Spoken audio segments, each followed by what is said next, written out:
Imagine a cold dark forest. The wind whispers through the trees, carrying tales older than the time itself. Tales of creatures so horrifying that it strikes fear into the heart of those who fear its name. Wait! You see this number?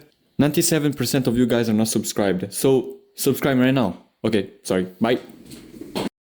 Tonight guys, we're diving into the chilling legend of the Wendigo, which is a monster from Native American folklore. Stay with me as we uncover the story, the origins, and the terrifying truths behind the sinister being. But be warned, because the Wendigo might just be closer than you think.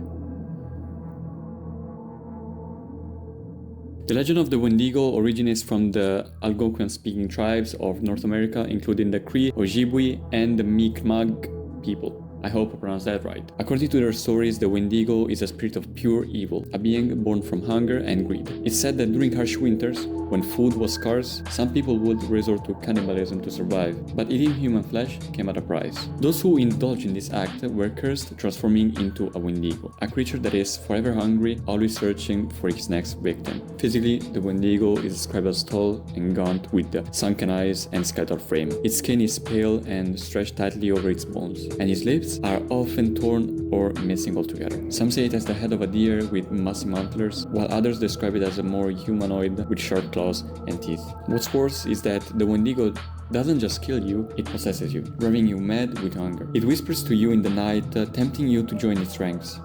But why does this legend persist? Over the centuries, there have been countless stories of people encountering the Wendigo. Here are just a few of the most chilling accounts. The first story is in the late 1800s, where a Cree man named Swift Runner was said to have been possessed by the Wendigo. During a harsh winter, he and his family were starving, and instead of seeking help, Swift Runner turned to cannibalism, killing and eating his entire family. When he was later captured, he claimed that he was driven to madness by the Wendigo spirit. Witnesses reported that his behavior was erratic, and his eyes had an unnatural glow. He was eventually executed, but his story remains one of the most well-documented cases of the Wendigo possession. The second story is situated in the forest of northern Minnesota. There are tales of hikers and hunters who vanished without a trace. Locals claim to hear strange howls at night and see shadowy figures darting between the trees. One man who closely escaped described seeing a creature with glowing eyes and skeletal frame stalking him for hours. He said he moved unnaturally fast and seemed to whisper his name.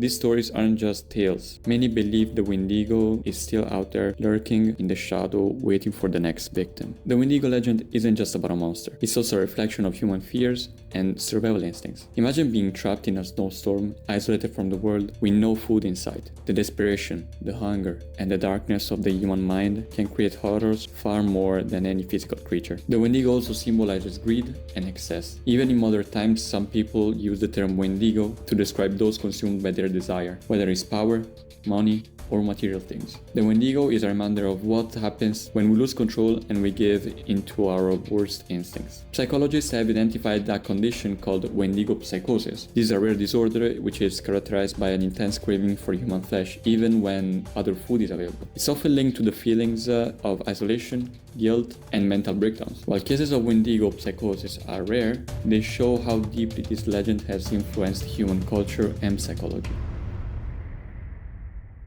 The Wendigo has made its way into pop culture, appearing in movies, TV shows, and even video games. One of the most famous depictions is in the TV show Supernatural, where the creature is portrayed as a fast, predatory monster stalking its victims in the woods. In the video game Until Dawn, the Wendigo plays a central role, with its terrifying design and year backstory adding to the game's horror. The creature appears in literature such as Algernon Blackwell's 1910 novella, The Wendigo, which helped popularize the legend Western culture. Today, it's a staple of horror stories, podcasts, and YouTube channels just like this one. But why does the Wendigo continue to fascinate us? Perhaps it's because it speaks something primal with us, the fear of isolation, the terror of losing control, and the horror of what we're capable of when pushed to the edge. As we've explored, the Wendigo legend has evolved significantly over time, transforming from a tale of survival and morality into a modern symbol of psychological and supernatural horror. But how did this shift happen, and why does the Wendigo continue to haunt our imagination? To indigenous tribes like the Cree and the Ojibwe, the Wendigo wasn't just a monster, it was a warning against the dangers of greed,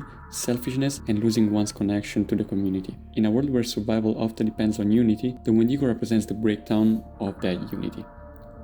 It was a manifestation of what happens when someone succumbs to their basest instincts: hunger, isolation, and violence. Fast forward to the 20th and 21st century, and we see a very different cultural landscape. As society became more urbanized and less directly connected to the harsh realities of survival in the wilderness, the Wendigo began to morph into something else. It became less about cannibalism and greed and more about psychological horror. Stories started focusing on inner torment of those affected by the Wendigo spirit, how it could take over a person's mind, drive them to madness, and turn them into a shell of their former self. Take for example the novella from 1910, The Wendigo. This story shifted the focus from tribal warnings to a broader theme of fear and the unknown. Blackwood's version of the Wendigo isn't just a creature, it's an embodiment of the wilderness itself, vast, uncanny, and utterly alien. This shift resonated with a Western audience that was beginning to grapple with its own fears of the untamed natural world. By the time the Wendigo reached modern pop culture, it has transformed again. Now it's often depicted as a monster you can see and fight. Like in the video game Until Dawn or TV show Supernatural, these versions are more action-packed and visually horrifying, designed to shock and entertain. Despite this, the Wendigo still holds its power.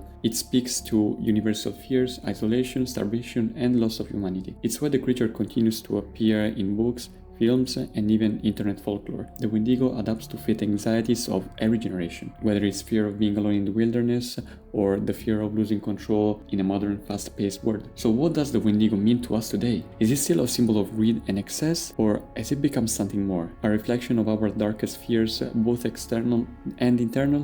Whatever the answer is, one thing is certain: the Wendigo story is far from over. It will continue to evolve just as it has for centuries, reminding us that some legends are timeless. By the way guys, this is not the end, but just the start. I will in fact upload a new video soon, so subscribe and activate the bell.